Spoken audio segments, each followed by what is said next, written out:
Las Fuerzas Armadas Revolucionarias de Colombia, las FARC, depusieron las armas en 2016. La guerrilla puso fin así a un conflicto armado con más de 50 años de duración. O eso se pensaba. Si bien las FARC continúan desmovilizadas, grupos disidentes de la guerrilla conforman bandas criminales y todavía sigue en operación el Ejército de Liberación Nacional, el segundo grupo insurgente en importancia. Además, el acuerdo de paz, polémico desde un principio y rechazado en un plebiscito por menos del 1% de la población de margen, no cuenta con el visto bueno del actual gobierno, liderado por el presidente Iván Duque desde agosto del año pasado. Duque pertenece al Centro Democrático, partido cuyo referente principal es el expresidente Álvaro Uribe, un crítico acérrimo del acuerdo.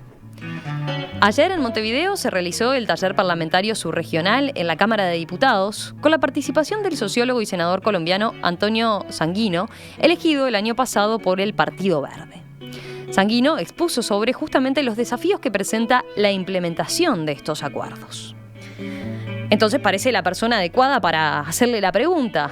¿Corre peligro la desmovilización de la FARC? ¿Qué balance se puede hacer a 2 años del acuerdo de paz? Para hablarlo es que los recibimos hoy aquí en estudios. Buen día, senador Sanguino. Un gusto tenerlo por aquí. Muy buenos días. También es un gusto, un placer estar aquí en estos micrófonos y estar en Montevideo, por supuesto. ¿Qué tal su estadía? Muy bien, muy bien. Siempre es muy agradable y muy placentero estar en esta ciudad maravillosa.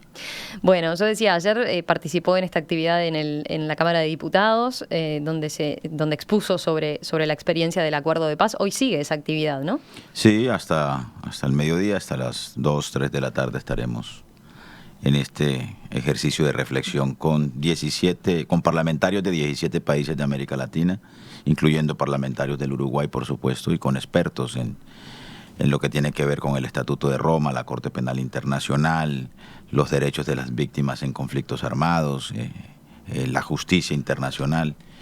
Y allí hemos tenido la oportunidad de socializar y de poner en común nuestras reflexiones sobre Colombia.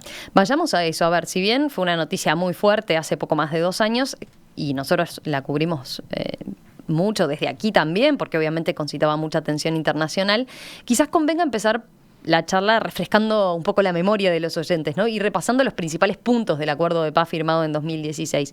Implicaba, por supuesto, el cese bilateral de hostilidades, ¿no? ¿Qué más? ¿Qué otros puntos destacaría? El cese bilateral y definitivo de hostilidades, que por supuesto pasaba por un desarme total de las Fuerzas Armadas Revolucionarias de Colombia, FARC. 13.000 combatientes se desmovilizaron en el año 2016 y hicieron, por supuesto, dejación de sus armas. Sus armas han sido fundidas para hacer 2 monumentos, uno en Colombia y otro que debe ser instalado en la sede de las Naciones Unidas en Nueva York. Uh-huh.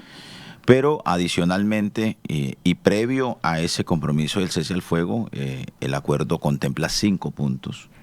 Un primer punto que tiene que ver con los temas agrarios, con los temas de desarrollo rural o de reforma rural integral, se llama el punto, por todos los temas que tienen que ver con los problemas de la tierra, del campo colombiano que están asociados al conflicto. Exacto, ese es un punto no menor, ¿no? Es un punto definitivo. Para pensar en la reinserción de los combatientes de la guerrilla, había que darle también posibilidades económicas de poder salir de esos negocios también ilegales, ¿no? Sí, pero además porque la base social de la guerrilla no podía existir sin una base social. Uh-huh. Y esa base social fundamentalmente eran campesinos sin tierra, eran campesinos que habían sido víctimas del despojo por años y años, o por varias oleadas de despojo, desde la violencia de los 50, que fue cuando ocurrió, digamos, el germen del nacimiento de las guerrillas, ya más de corte marxista, como la guerrilla de las FARC. Las FARC además fue una guerrilla muy ligada a las luchas agrarias, al movimiento campesino, a la lucha por la tierra, de tal suerte que uno de sus reclamos históricos desde su nacimiento era precisamente la democratización del campo, el acceso a la propiedad de la tierra, la necesidad de que el Estado intervenga con política social integral, con equipamientos públicos, en fin, para garantizar que los campesinos dejen de ser campesinos pobres y puedan ser campesinos que accedan a sus derechos. Y la guerrilla de las FARC fue sobre todo una guerrilla que tenía esa impronta, ese sello. Un segundo punto del acuerdo tiene que ver con el narcotráfico, porque también sabemos que después, posteriormente, en los últimos 20 años, 25 años, el fenómeno del narcotráfico se mezcló con el fenómeno de la violencia armada y en particular de la violencia guerrillera. Las zonas de presencia de las FARC terminaron siendo zonas de cultivo de coca, de hoja de coca, y las FARC y la insurgencia guerrillera terminó conectándose con problemas que tenían que ver con el fenómeno del narcotráfico, sobre todo en lo que tenía que ver en particular con el cultivo de la hoja de coca por parte de ese campesinado que era la base social, o que fue y ha sido la base social de la guerrilla.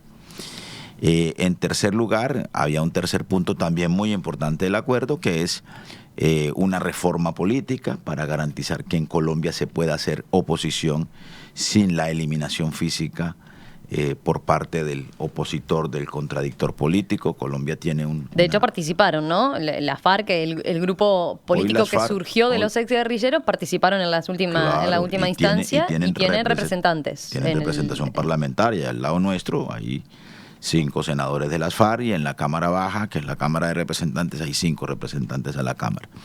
Y el partido de las FARC se ha convertido en un partido político legal, se llaman ahora, tienen la misma sigla, pero se llaman Fuerza Alternativa Revolucionaria del Común. Que obtuvieron menos del 1% de los votos, ¿no? Sí, pero el acuerdo les permitía que al margen del resultado electoral que obtuvieran, tendrían 10 curules, 5 en Senado y 5 en Cámara, como una manera de favorecer su transición a la vida política. En 2 periodos. Eso se les garantiza por 2 periodos. Por 8 años. Y ahora, en estas elecciones que van a ocurrir en octubre, que son elecciones locales, ese partido podrá presentar candidatos a lo largo y ancho del país, en donde así lo quieran. Tienen además una financiación del Fondo de Financiación de Partidos en virtud del acuerdo, y tienen unas condiciones, digamos, para poder ejercer la política de manera legal. Eso también es definitivo en el acuerdo, porque el proceso de paz es para terminar un conflicto político armado que ha ocurrido en Colombia en los últimos por lo menos 55 años desde el nacimiento de las guerrillas. Y si el conflicto es político, armado, pues la solución también tiene que ser política, y tendría que ofrecerse la posibilidad de la elegibilidad política y de la participación política de la guerrilla después de el cese al fuego bilateral.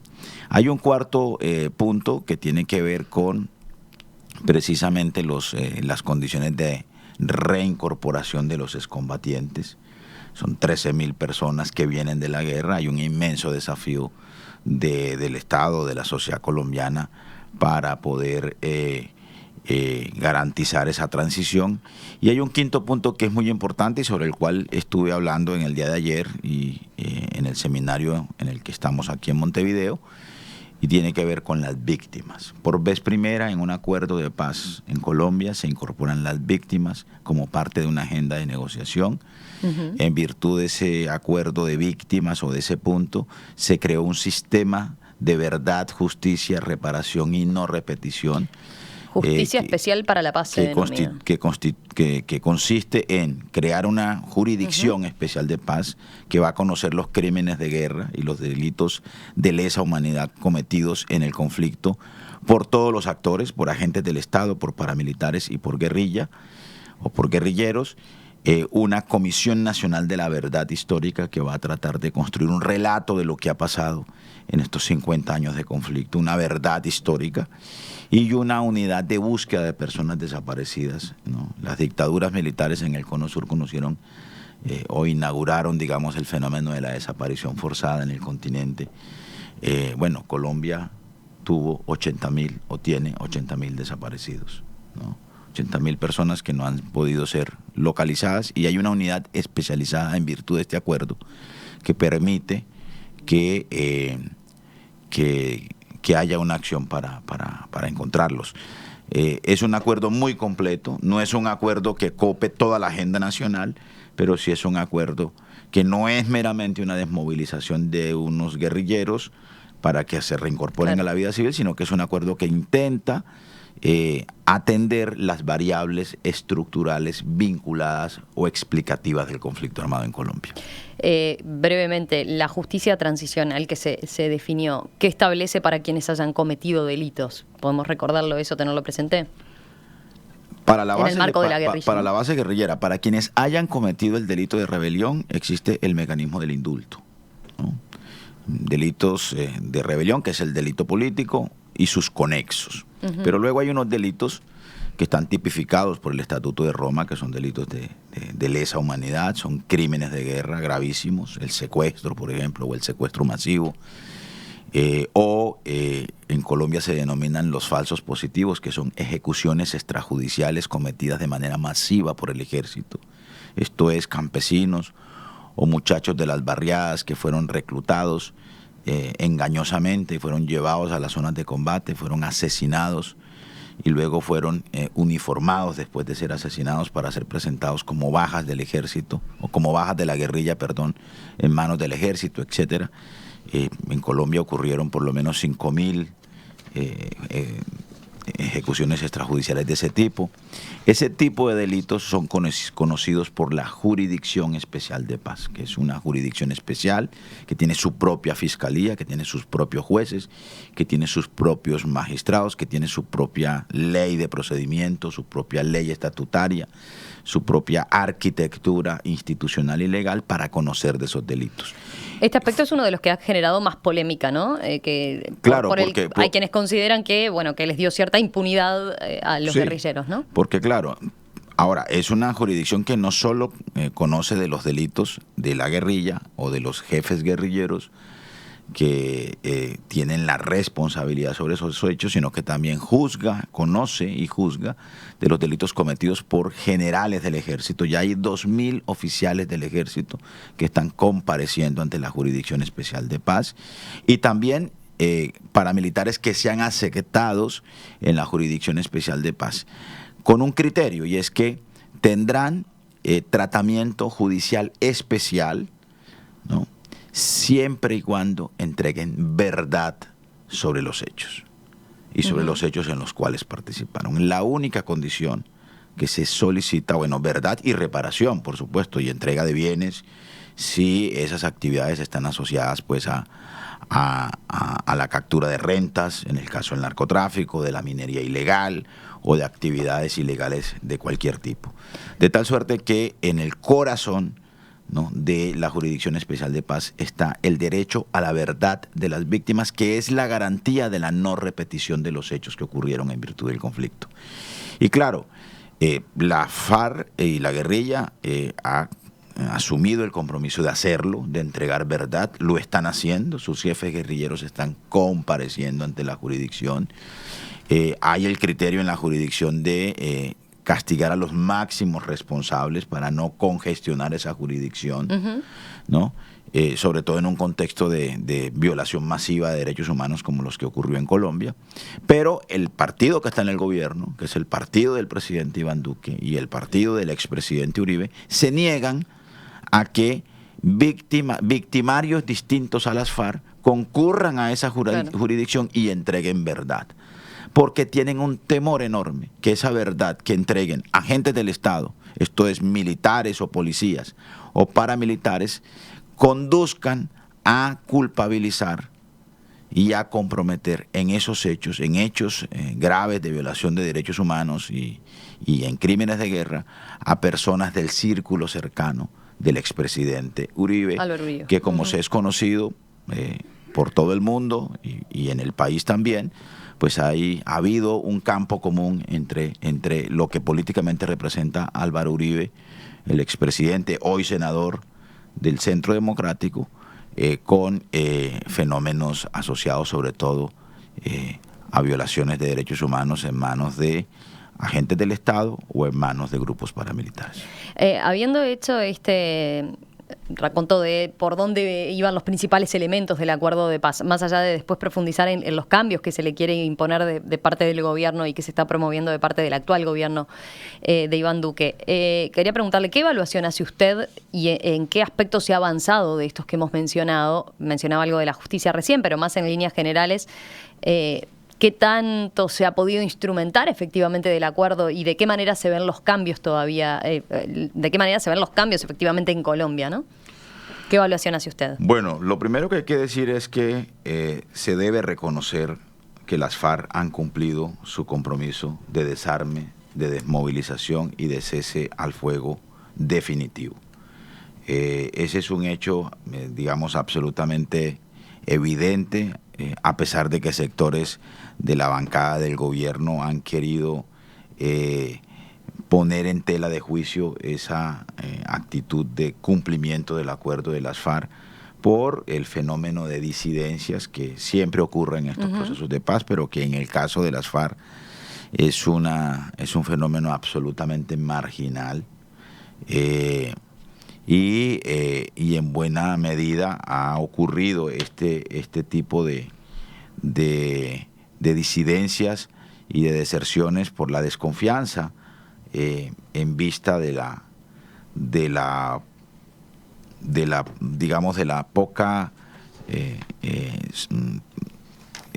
eficiencia con la que el gobierno, con la que el Estado ha respondido al proceso de desmovilización de las FARC. En segundo lugar, hay una serie de reformas constitucionales y legales que fueron aprobadas en el anterior gobierno, en la última fase del gobierno de Santos, en el Congreso de la República, que le garantizan un blindaje al acuerdo. Hay unos actos legislativos que fueron incorporados a la Constitución Nacional y hay unas reformas legales que permiten que haya un marco institucional para el cumplimiento de los acuerdos, y hay unas instituciones creadas también en virtud de los acuerdos. Por ejemplo, para el tema rural se crearon un par de agencias institucionales encargadas de todo el tema de tierras, de todo el tema de desarrollo rural.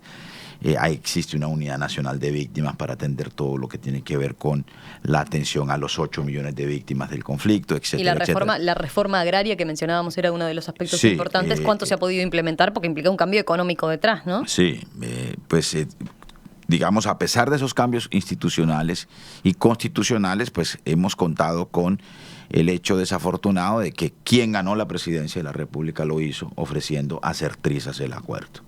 Y aun cuando han querido hacer trizas el acuerdo de paz, no han podido hacerlo porque precisamente hay ya unos avances constitucionales, ya buena parte del acuerdo hace parte de la Constitución Nacional, sobre todo en los aspectos de la agenda pactada entre el Estado colombiano y las FARC, y aun cuando así no lo quiera el presidente Duque, el acuerdo de paz con las FARC es un acuerdo de Estado y no es un acuerdo del gobierno del presidente Santos. Pero además hay un blindaje internacional. Este es un acuerdo hecho a instancias del Consejo de Seguridad de las Naciones Unidas. Hay una misión de verificación en terreno en Colombia, observando la implementación y el cumplimiento de los acuerdos. Lo dirige además un uruguayo, Raúl Rosendi, es el jefe de la misión de verificación de Naciones Unidas, y adicionalmente pues este es un acuerdo también que goza de la anuencia de la Corte Penal Internacional por los delitos graves que se cometieron en el conflicto que se terminó con este acuerdo.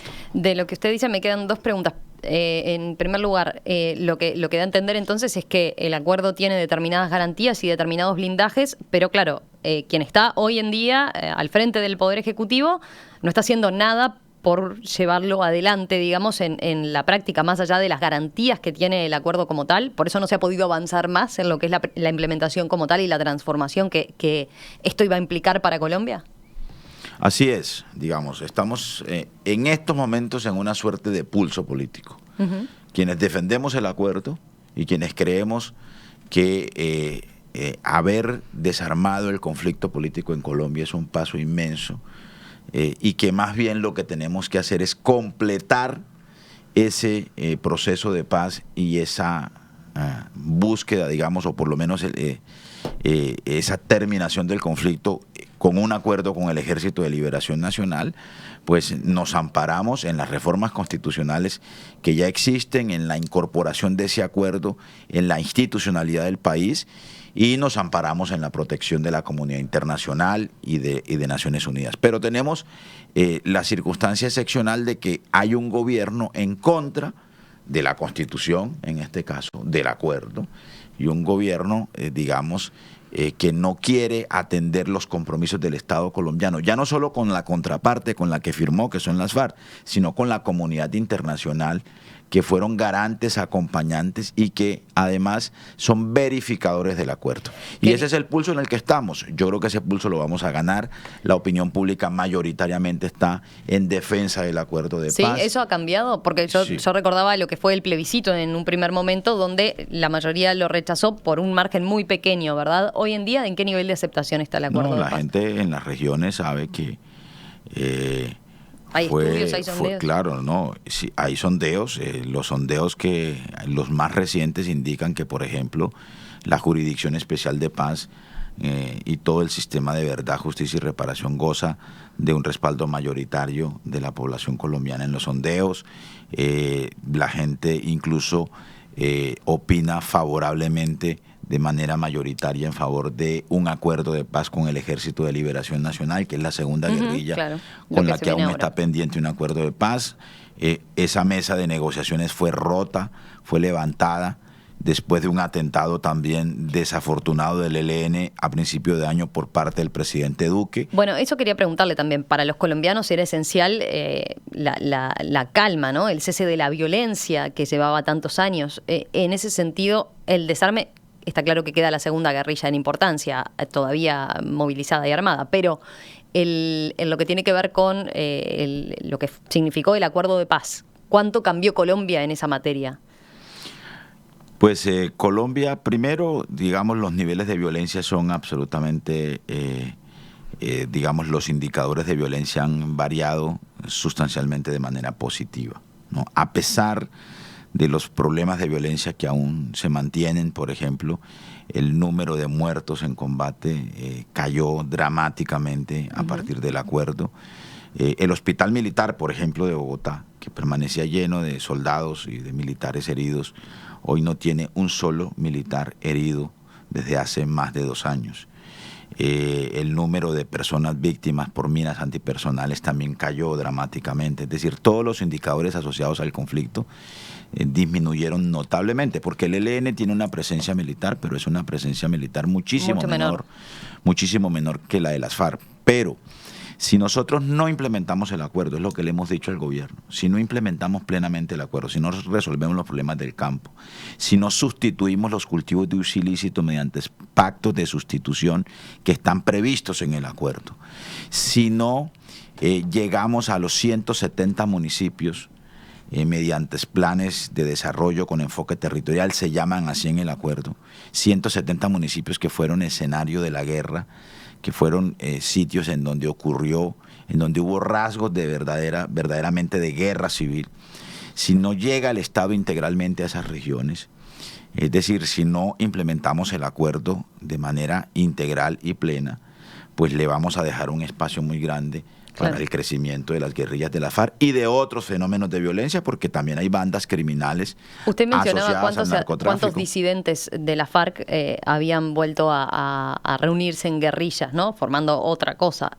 ¿Hay un estimado de cuántos? Sí, podrían ser... De esos 13.000 que se desarmaron inicialmente, ¿cuántos volvieron? Podrían ser, yo no tengo la cifra exacta, pero no alcanzan a ser 1.000 personas de las 13.000. Es decir, que es una cifra, digamos, muy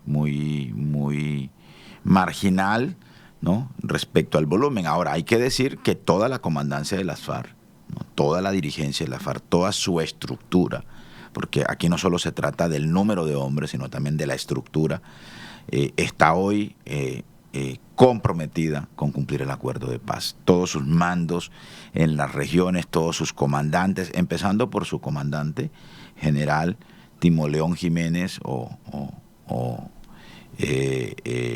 Timochenko, como se conocía, ¿no? Ayer, por ejemplo, o antes de ayer, apareció una foto, estaba tratando de buscarlo aquí en mi móvil, en la Feria del Libro de Bogotá, ¿no?, Timochenko firmando libros en una editorial que fundaron en el marco del acuerdo. Y hay una foto, además muy diciente, de este acuerdo de paz, y es Timochenko estrechando la mano de un general de la policía en medio de la feria del libro. Uh-huh. O sea, esa foto no se hubiese producido, por el contrario, esos dos personajes podrían estar no en una feria del libro, sino en un campo de batalla, dándose tiros, ¿no? Le iba a consultar, repasaba ahora algunas de las cifras. Yo le preguntaba por lo de la violencia, usted me decía que tenía varios indicadores de que había cesado. De todas formas, veía que se habla de la muerte de 130 combatientes. Sí. ¿Esto es a manos de grupos paramilitares, de otras guerrillas que siguen funcionando o del Estado? Esos asesinatos ocurren en el marco de un fenómeno que ha venido ocurriendo en los últimos 3 o 4 años, que es el asesinato de líderes sociales, ¿no? En Colombia se han asesinado más de 420, 430 líderes sociales desde el 1 de enero del año 2016 a la fecha. ¿Quiénes asesinan los líderes sociales? Pues ya no estamos en presencia, es la interpretación que yo tengo, de una estrategia del paramilitarismo como lo conocimos en la década del 80, en la década del 90. Recordarán ustedes que en Colombia fue asesinado a tiros un partido político entero, que fue la Unión Patriótica, un experimento de tránsito a la política que hicieron las propias FARC en un periodo fallido de paz, en un proceso fallido de paz con el entonces presidente Belisario Betancur en la década de los 80. Fueron asesinados 2 de sus candidatos presidenciales hacia finales de la década del 80, comienzos de los 90. Pero este fenómeno es un fenómeno que tiene distintas causas. Han sido asesinados, por ejemplo, líderes sociales que se oponen a grandes proyectos de megaminería en algunas regiones del país. Probablemente son bandas o son personas asociadas o afectadas por la movilización social contra esos proyectos de megaminería. Han sido asesinados líderes de sustitución de cultivos de uso ilícito. Uh-huh. Es decir, en Colombia hay organizaciones de campesinos cocaleros que le reclaman al gobierno, a cambio de la sustitución, de la fumigación con glifosato, le reclaman programas de sustitución concertada de esos cultivos por cultivos sostenibles que con el apoyo del Estado puedan incursionar. Y esos campesinos que están cambiando, esos líderes han sido asesinados también. ¿Por quiénes? ¿Por quiénes son los autores? Probablemente estructuras delincuenciales asociadas al narcotráfico, a veces en colaboración con agentes del Estado también, etcétera, etcétera. Y en ese universo de líderes ambientales, líderes de sustitución de tierras, líderes de sustitución de cultivos, líderes de restitución de tierras, porque en Colombia hay 10 millones de hectáreas de tierra que fueron arrebatadas a sangre y fuego, ¿no? Y hay líderes reclamantes de tierra que están reclamando esas tierras de las que fueron despojados por los antiguos paramilitares, ¿no? O por grandes terratenientes. Pues bien, esos líderes también han sido asesinados. En ese universo de los 420 o 30 líderes asesinados, y entre ellos están los 130 asesinados de las FARC.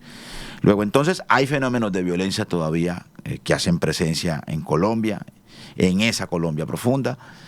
Hay un proceso de paz en marcha, todavía incompleto porque falta una negociación con el ELN, y hay un gobierno hostil a la paz, pero hay unas fuerzas políticas que hoy son mayoría en el respaldo en la opinión pública en favor de la paz y de la reconciliación, junto con un apoyo inmenso e invaluable de la comunidad internacional. Seguimos esta mañana aquí en Perspectiva, hoy poniendo el foco en Colombia y concretamente en el acuerdo de paz que el expresidente de ese país, Juan Manuel Santos, firmó en el año 2016 con la FARC, la guerrilla más antigua del continente.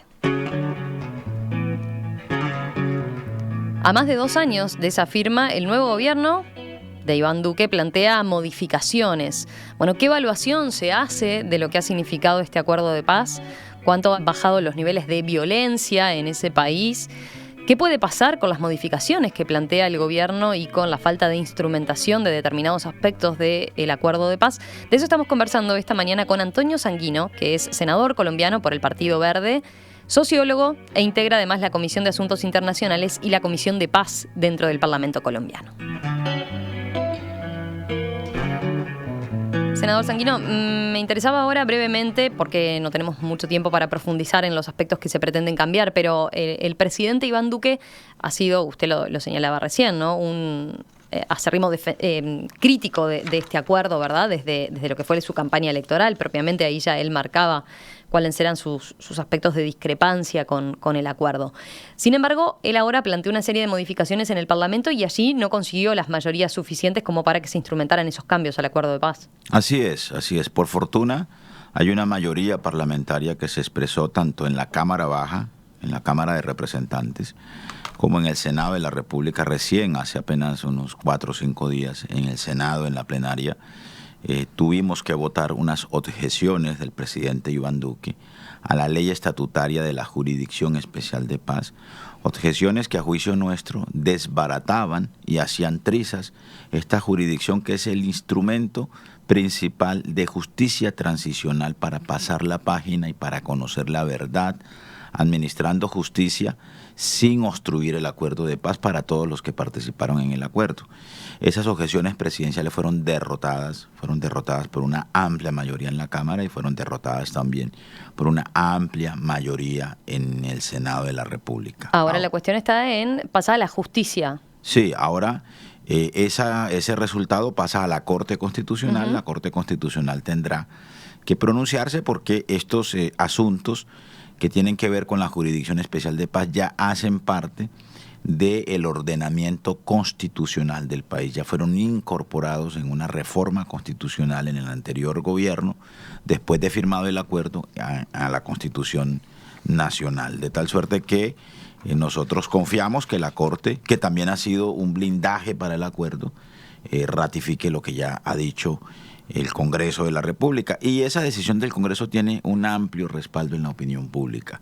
Cada vez el gobierno del presidente Duque y su partido se quedan más solos en una actitud absolutamente inexplicable. Yo estoy en este evento internacional y nadie entiende cómo un presidente de la República puede proponerse como obra de gobierno destruir un acuerdo de paz que le lleva paz a millones de colombianos. Aun cuando todavía haya violencia en las zonas de presencia de las FARC, hay una mejora sustancial de las condiciones de seguridad. Básicamente la crítica de fondo que él le hace es que el acuerdo de paz lleva a determinada que hay impunidad para los guerrilleros, ¿no? Sobre todo en casos de que haya otros delitos también de por medio, ¿no? Sí, lo que sucede, sobre todo con el narcotráfico. Lo que sucede es que ellos quieren ocultar la impunidad total de quienes han sido sus aliados ideológicos en el conflicto armado,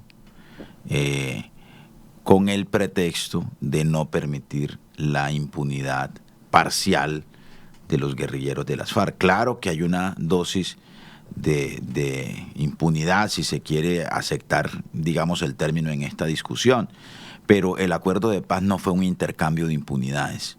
El acuerdo de paz instituyó un mecanismo de justicia transicional que, sin desconocer el Estatuto de Roma y a instancias de la Corte Penal Internacional y del Consejo de Seguridad de las Naciones Unidas, nos permitía a los colombianos encontrar una manera de administrar justicia, pero sin sacrificar el derecho a la paz que tenemos los colombianos y colombianas. Dada la situación que está planteada hoy en día, y para ir cerrando ya, ¿qué perspectiva tiene entonces el acuerdo de paz? ¿Corre riesgo, por ejemplo? ¿Podríamos decir eso? ¿Cómo lo ve usted? Yo, por fortuna, yo soy optimista. Hay, digamos, una presencia de las Naciones Unidas, de la comunidad internacional muy fuerte. Hay una misión de verificación de la ONU en terreno. Hay una decisión de las FARC de mantenerse en el acuerdo. Ellos no van a devolverse, es una decisión irreversible, así nos los han hecho saber en el Congreso y en su actividad política y pública. Pero además hay unas comunidades también comprometidas con este acuerdo de paz, hay unas disposiciones constitucionales, hay un Congreso mayoritariamente en favor de la paz, unas cortes, en particular la Corte Constitucional, hay una jurisdicción especial de paz y un sistema de verdad, justicia y reparación que ya es irreversible, que ya está funcionando, que ya está administrando justicia, que ya está conociendo la verdad, a pesar de Uribe y a pesar de Duque, la paz en Colombia... ¿Y la inacción qué puede implicar? No, pues puede implicar retrasos, por supuesto. La inacción de parte del gobierno, digo, que no se vea. Pero nosotros tenemos el instrumento del ejercicio del control político en el Congreso. La Comisión de Paz está visitando semanalmente las regiones en donde están concentrados los excombatientes. En fin, estamos discutiendo en el plan de desarrollo, en los presupuestos anuales, la disponibilidad de los recursos y haciendo la presión política que se requiera pues para estos efectos. Estamos exigiendo que se reabra la negociación con el Ejército de Liberación Nacional para que tengamos una paz completa. En fin, estamos manteniendo en alto la bandera de la lucha por la paz en el país. Van a haber elecciones en octubre, elecciones locales de alcaldes, de gobernadores. Nosotros aspiramos a que el país elija alcaldes y gobernadores comprometidos con este acuerdo, porque no todo depende del gobierno nacional. Si podemos tener gobernadores y alcaldes a lo largo y ancho del país comprometidos con este acuerdo puede tener una válvula de escape en relación con sus dificultades y puede avanzar sustancialmente. Antonio Sanguino, senador colombiano por el Partido Verde desde el año 2018, sociólogo, integrante de la Comisión de Asuntos Internacionales y de la Comisión de Paz en el Parlamento colombiano. Muchas gracias, un placer tenerlo por aquí esta mañana. A ustedes muy amables y muchas gracias a toda la gente de Montevideo y Uruguay por el interés en Colombia. Seguimos en contacto y seguimos viendo a ver qué es lo que sucede y cómo sigue este tema. Muchas gracias.